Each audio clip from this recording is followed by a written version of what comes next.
Hey everyone, welcome back to Build a Better Adventure. In this video, we're going to go over the characters for Shadow of the Demon Lord and a little bit of rules review. And this is regarding the What About the Children adventure. So this is what I'm taking to playthrough, but I'm also taking this to Mythicon. And if I run this game in any other convention, we can use this as a reference video. The game mechanics for Shadow of the Demon Lord are pretty straightforward. Most things are a D20 plus your attribute bonus or minus if you have a low enough score, and then a series of boons and banes.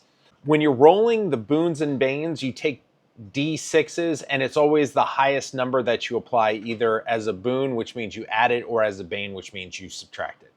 And boons and banes cancel each other out. So at any given roll, you're only going to be rolling either a boon or a bane, or series of boons and series of banes. So if I have some scenario where my character has 2 boons and 1 bane, I only roll 1 boon. They cancel each other out prior to rolling. The challenge rolls are more of a roll in order to do a particular skill, or if you are trying to avoid damage and it's not a 2-hit, your success is just a target value of 10. So if I roll a d20, I get a 9. I'm doing an agility challenge roll to escape a particular spell that has an area of effect. I add my agility bonus, which happens to be a 2. I now have 11, and I don't have any banes. I succeed. The target value is 10.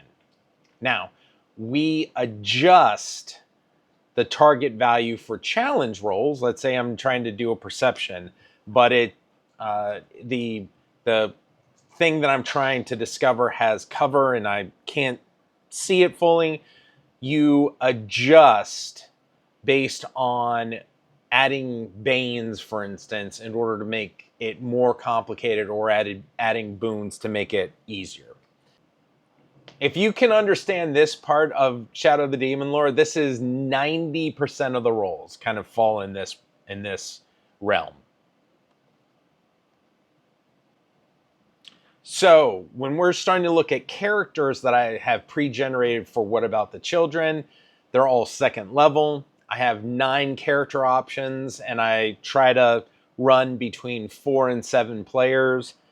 Each character sheet is 2 pages in length, and then I have a 2-page cheat sheet, and the cheat sheet is anything you ever wanted to do in a game. Oh, I want to make a called shot, or I want to charge, or something to that effect.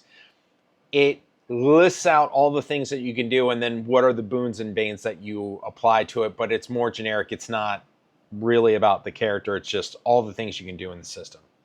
When we're looking at the pre-generated characters, we have 4 different paths.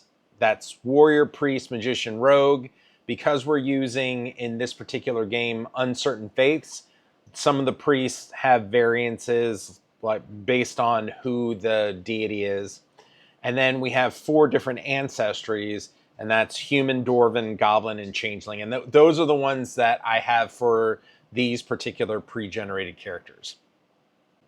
At second level, there ends up being a lot of similarity between the characters. Third level is really in Shadow of the Demon Lord, where you really start branching out into all the different variances. So let's take a look at some of these classes.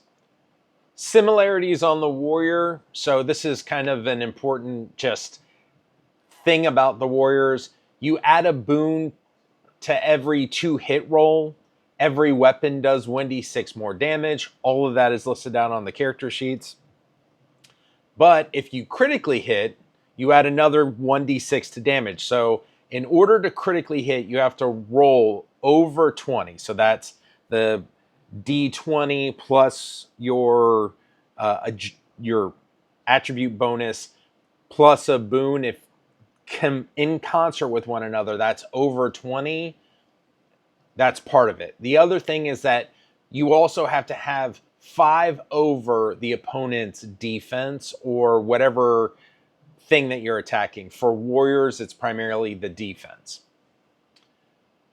Warriors generally have high health and they deal pretty good damage for the output. So let's talk about some negatives that occur. They're almost always attacking the monster's defense, which is a creature's armor, whether or not it's natural or man-made, plus their agility in order to come together to be the defense. So if I'm attacking a creature's agility instead of defense, typically the number is lower. Also with warriors, there's no spell casting. And again, this is all focusing on level 2 and lower. And for warriors, they're less likely to read and write languages. So in Shadow of the Demon Lord, you can know a language, but that's just to speak it. Then you have to have additional skill sets in order to read and to write that particular language. So let's talk about some similarities on priests.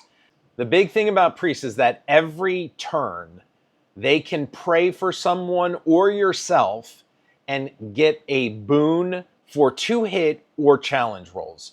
Creature comes up to you, it's horrifying, you want to give someone a boon so they don't freak out about saying this thing. You can pray right at the moment of saying someone has to have a challenge roll. If they are in short range of you, which is within 5 squares away, you can pray for them. You can always pray for yourself. The spell casting occurs for the priest. Some damage, some aid. It might depend on who the deity is that you're tied to. Generally speaking, it's harder to horrify a priest because their will tends to be pretty high, and that's the challenge roll to determine if they've been horrified. And some spells attack lower statted attributes, so instead of attacking defense, you might attack a creature's agility, which, assuming that they have some sort of armor, means that it'll be a lower number that you're trying to target. Using a weapon, a priest is not the character that's going to be dishing out the most damage. They are typically rationed in how often they can dish out damage. And then, because in every turn you can pray, they excel at support. So let's take a look at some of the similarities on magicians. So magicians, for rank 0 spells, when they learn a new tradition, which is a type of spell grouping, they learn 2 spells at the very beginning for rank 0. So typically speaking, on magicians, they have a large quantity of spells that they can cast. Often the spells don't attack opponents' defense, and with magicians, you're guaranteed to at least be able to read, because right off the bat, magicians have a thing that says any language you speak, you can also read.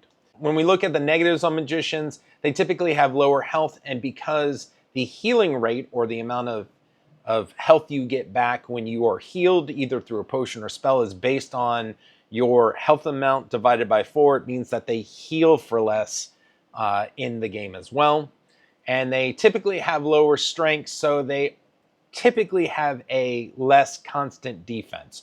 They might have a spell that gives them some defense, but that's not their defense throughout. And so your magicians are your kind of glass cannons. And then similarities on rogues. Looking at even just the core rulebook, no supplements, there's quite a few ways in which to build up a rogue character.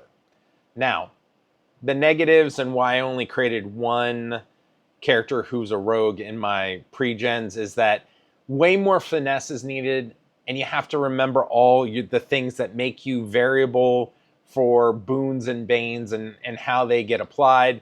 So the flexibility puts the hard work on the player, and I'm not assuming that people are coming to my table with experience in Shadow of the Demon Lord. Here's a list of all the characters that I'm bringing, all 10, for What About the Children for Shadow of the Demon Lord. And if you're newer to the system and you want an easier time playing your character, go up on the list. If you want the complexity, come back down. Play whatever character you want, but I would just say that, again, focus in on the characters near the top if you have any concern regarding learning a brand new game system as well as playing and enjoying the game. Thank you for watching. Make sure you're doing all those social media things, liking, following, subscribing, commenting. And this weekend, and I mean in, I'll be leaving in less than 12 hours, is the Playthrough Game Convention in Raleigh, North Carolina. I will be trying to put at least one video from the convention out during this weekend. I just don't know how much ambient noise is going to be in the room. The convention is in one big room, so I'm going to have to play it by ear to see how many videos we're able to post from Playthrough. But I know we'll have at least one because I'm hoping to get there early enough that it's before the convention starts. Thank you so much for watching this far, and I'll see you in the next video. Take care.